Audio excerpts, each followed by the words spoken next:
Welcome to Famous Graves. Our passion is to remember and pay tribute to those who once walked among us. Join us as we explore and discover the lives, legacy, and final resting places of people who left their mark on this world.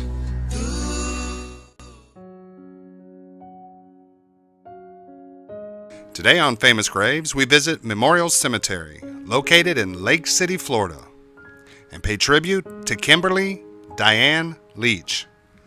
In 1977, one young girl lost her life and a community their innocence.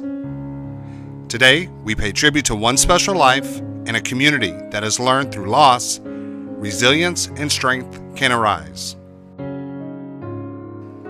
On February 9th, 1977, 12-year-old Kimberly was at school like any average day. Her classmates had elected her to the Valentine's Queen Court, and her mother promised she would take her that afternoon to buy a formal gown for the Valentine's Day ball. Sadly, her mother would never be able to keep this promise. Kimberly was to be the last victim of serial killer Ted Bundy. Bundy kidnapped and murdered 12-year-old Kimberly, forever changing thousands of lives.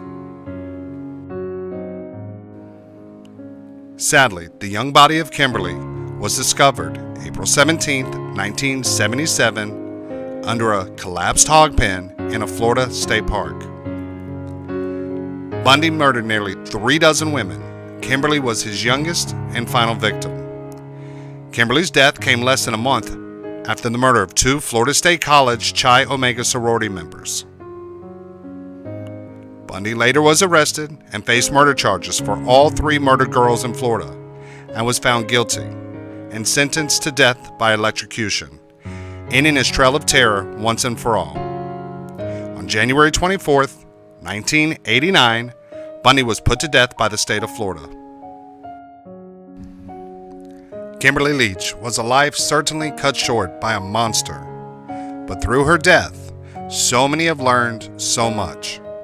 She is not forgotten and never will be.